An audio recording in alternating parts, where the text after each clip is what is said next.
That's unfortunate. What did you say? What did that wall ever do to you? What did that wall ever do to you? Okay, so this is Isaac. 946 hours in the game, trying to get better at Billy specifically. Trying to get better at Billy specifically. I sent me this match for you today to try and do that. So they're facing multiple P100s and a P46, so kind of spooky, kind of scary.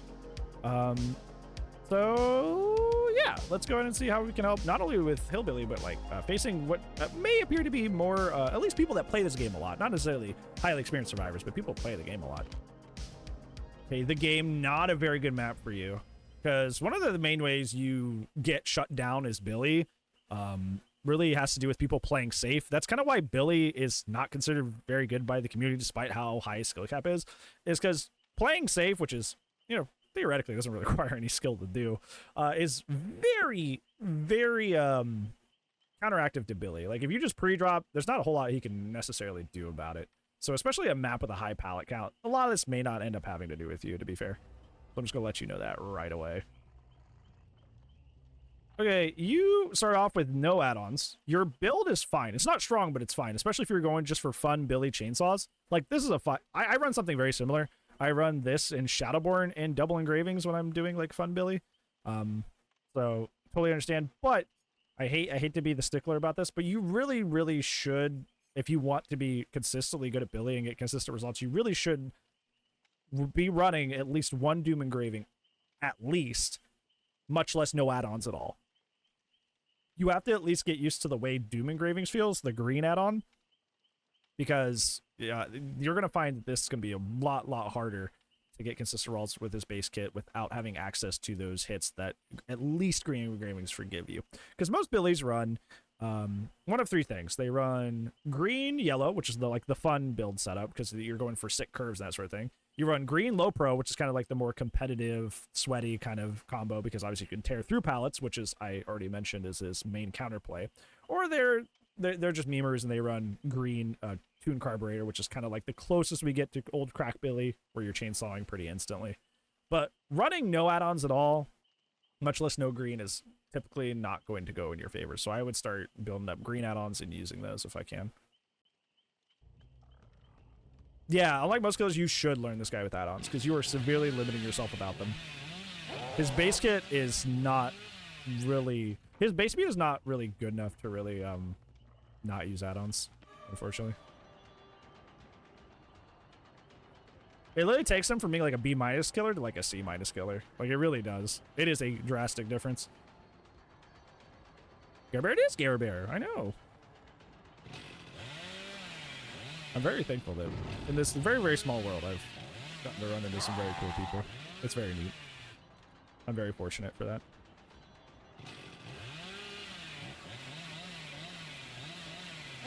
It feels weird having Gary's presence around when I'm not, like, trying to sleep. Because usually you stream in, like, what is morning to me when I'm, like, having a sleepless night, and that's, like, a cozy thing that helps me sleep. So it's weird being awake simultaneously.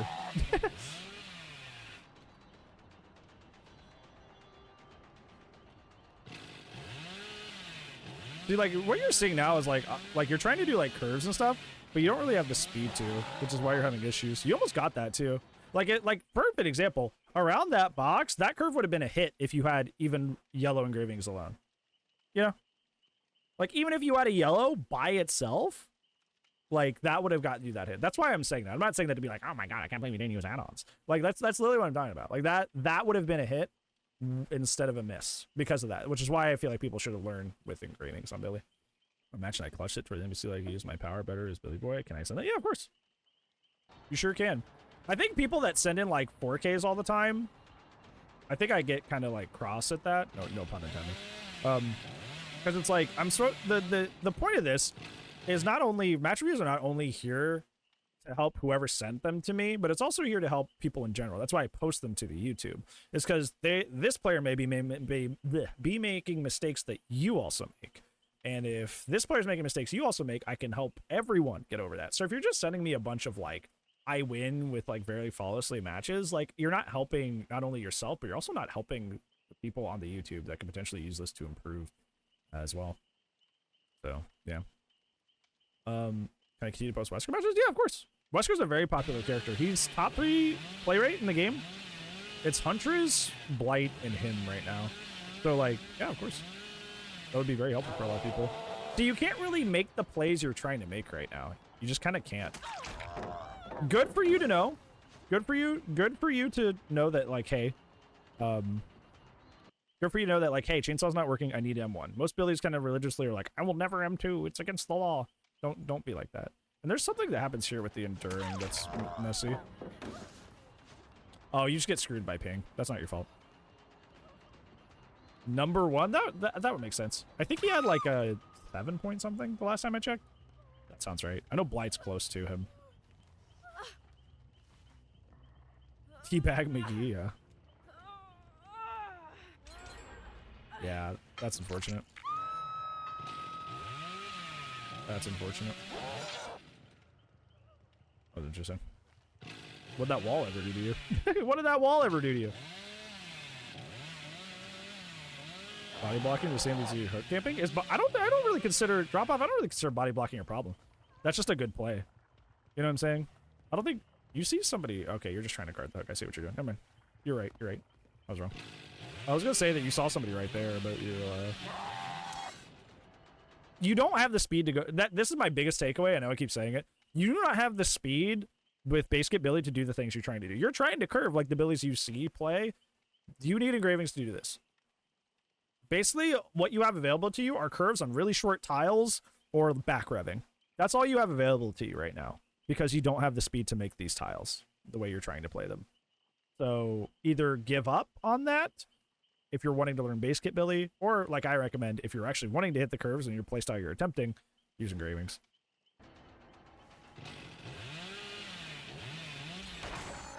Yeah, I don't think body blocking is actually an issue. Kind of let him get that save uncontested. Good job body blocking her off. She could not go up. That was smart. I liked you were going for there, but I'm pretty sure she was still under the 10 seconds of BT, so it wouldn't even mattered anyway. She might even... Well, she doesn't have off the record because she's loud. But... that was slick. That was cool. That was cool. That was sick. Oh, you could have looked up there. Always look straight up. Always look straight up the moment you pick up. You could have. That was not a flashlight save. They scuffed the timing. You could have looked straight up and got out of that one. But they were aiming those flashlights on you for like a solid 2 seconds before the blind happened. That was spicy though. I liked that. I liked the call out on the guy just hovering in the background. That was cool. That's right. Pallet control. Zone her into the. You tried to do it again. And luckily she stays here. She probably could have like made it up the stairs and made it out. But purposeful kicking is something I bring up a lot in a lot of these match reviews. You've kind of zoned her into the back of the map where she has no resources at all behind her. So breaking the pallet here, like you were about to, before you try to get fancy again, puts her in a lose-lose situation because either she runs to the right and dies or she runs to the left and dies because there's no resources behind her. Luckily, she stays and doesn't realize the position that she was about to be in was beneficial to her. So she allows you to essentially get the same thing. But don't do that again in the future. And you get the grab. Now you're trying to essentially tunnel Yui out because you have lost so much progress in the match going for curves without progress or without speed. Which is fine. Because at this point you're trying to salvage a 2K essentially by killing one person and then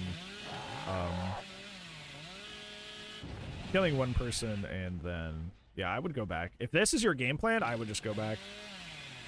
Yeah, because clearly you made it your game plan to just tunnel Yui out, which, you know, is fine. Because you're essentially playing for the 2K because the match has gone so poorly for you. But now you're not going back to hook when she just got unhooked. So there's some indecisiveness happening right here. Indecisiveness is, there's a quote about this somewhere. It's about like, it's like a war quote. It's like indecisiveness is like the death of battle or something like that. Like the moment you start hesitating, the moment you start hesitating is the moment you lose. The moment you start hesitating, that's the moment you start like having things go wrong. And it seems like you're hesitating to commit to a full 3 hook, but clearly that was your plan initially, and now she's healed up, which thankfully you're Billy, so it won't matter. But you're also on the game, so it probably will, actually. You didn't even hook this guy either, so this is not worth it. These walls, typically, you don't want to break. Walls you want to break are... Breakable walls you want to break are the ones that are stopping you from getting to or like stopping you from circumventing a loop. Like Dead Dog, both the breakable walls on Dead Dog, there's technically like 5 in that main building. But the 2 that matter, which is the one upstairs at the window vault and one downstairs at the window vault, you break those because those window vaults are really strong, and by kicking those breakable walls, they become weak. Here on the game, unless you want access to a gen on the other side of the wall, you're kind of just opening up more space for the survivors to roam freely, which would not be good. Like, if this pallet was still up, you would be giving them a free out of the room by breaking that wall. So, don't be breaking breakable walls willy-nilly, unless you have to. Where did she? Okay, that was sneaky. That was sneaky. That wasn't your fault. That was actually disorienting. So I say this every Billy video. I'm sorry you guys get tired of hearing this, but when you're back revving somebody, what you want to be looking at here, I'll try to be brief about it. When you're trying to back rev somebody, you should not be looking at the survivor. You should be looking at your bar. Be looking at your chainsaw bar. So you with your chainsaw nearly 99, so let's pretend it's like right here, like it's 99. You should be looking directly above your chainsaw to see if somebody is directly in front of you by the time your 99 is released. If there's nobody in front of you while you have that 99 of your bar, it's not time to release it yet, and you should keep feathering. And that's the reason you missed this chainsaw, is because, look, the moment you let it go, she's not even on your screen. Like, the moment you 99 let it go, she's not even present on the screen. She's not, like, over here by the stats or by the survivor portraits and your base kit. Like, she's not even on the screen. So she is not even slightly close to where your chainsaw is going. So make sure you're looking at that. Especially without any engravings, you're gonna have some travel time involved in there as well that you can't help. So it's not just aiming correctly, there's some travel time you gotta account for. I like the mind game there. Fortunately, this is an L wall T wall, which, you know, compared to most killers is usually not an issue, but if you're Billy and Bubba have issues with okay, vaulting here does nothing for you, because by the time you vault these, they're just going to be back around to the next vault. Vaulting L wall T walls is almost universally never the answer, even while having bamboozle a lot of the time. Even with bamboozle, kind of like what you can kind of get away with is like vaulting the T wall and having the T wall blocked. That way you can only play the L wall, which is way weaker. Even then, that's a waste of time for the most part, especially if there's other tiles nearby. There is no reason you should be dry vaulting an L wall T wall ever. LT walls, there's no reason you should be dry vaulting them ever for any reason. So stop. Bam Bam, well, even then, like, type out. Like I said, like, tier 3 Myers with Bamboozle Superior, if there's another tile nearby, like, there's plenty of situations, I'm thinking like Cold Wind, where, like, you'll have an LLT wall, and then it's, like, right next to Cow Tree. Like, even if you do that, like, they can just run to Cow Tree, drop the pallet in your face, and then you're back, you know, there's the same situation, right? It's almost universally never the right answer. Even then, like, you vault the T-wall and all that, and pray.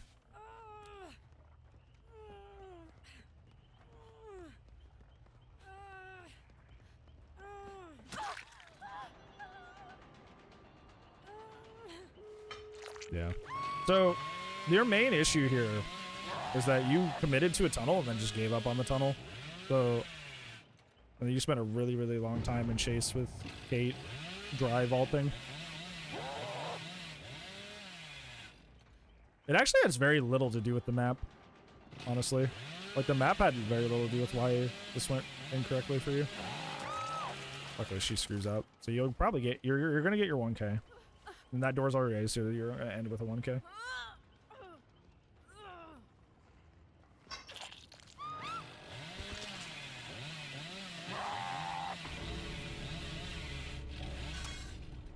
Yeah, we're not gonna be able to get around that. Yeah, there's not really much you can do here. You're doing the best you can to cut him off from the pallet, but he essentially makes it out. That was a good idea. This is a good idea.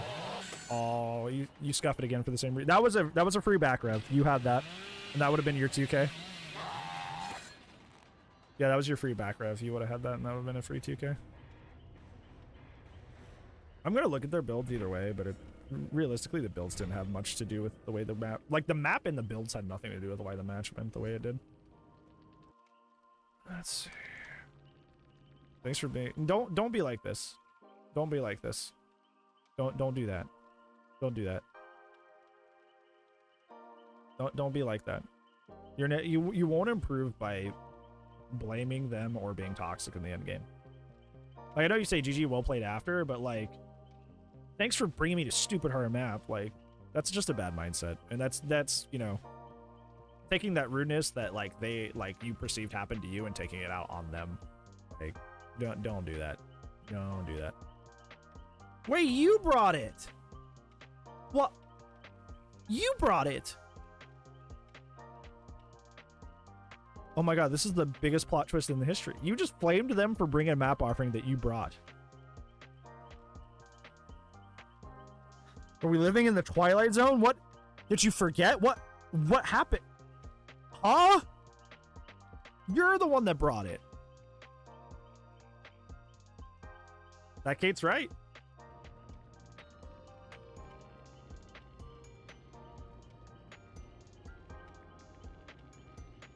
Didn't even realize. You're like, hey, thanks for bringing me this terrible map. It was you. It was you all along. You're the one that did it. That's so funny. Oh no, that's hilarious. that's a match review first. You flamed them for something you did. Good job. That's funny. That's hilarious. Yeah, their builds were not that crazy either. So you have a lot of takeaways from this one. You lost this because of you, and I don't mean the hilarity of, you know, you sent yourself to a terrible map. So first off, if you're wanting to be curving as Billy, you have to use engravings. There's no ifs, ands, or buts about it. You're trying to do curves and stuff. If you want to curve, you realistically need at least one engraving. So you need to do that. That one's quick. There was a lot. Second, never dry vault LLT walls ever. Don't dry vault LLT walls ever. Even with Bamboozle, you realistically only should be vaulting a T-wall, even though that's kind of a risk depending on what's around the LLT wall. Like, realistically, LLT walls are one of the weakest tiles in the game. There's no reason you should be vaulting through those after a survivor. You should be rotating the survivor away from the T-wall to where they have to play the L-wall. You should be doing that. You should never be dry vaulting LLT wall. It's one of the weakest tiles in the game. You shouldn't be doing that. Oh yeah, you're back revving? Back revving? I'm trying to be brief with the back revving thing because I say this almost every Billy video. When you're back revving, you should be looking at your bar, not the survivor. And if your bar is 99 and nobody's directly above your chainsaw, above your bar, where your bar is 99, they are not going to get hit by that. They are not going to get hit by that, especially with no engravings. Especially with no engravings. So yeah, make sure you're doing that. And those are like your main three. This is pretty straightforward, which is good because that means it's pretty clear what you need to work on. But you know, that's well, a lot of this was actually on you.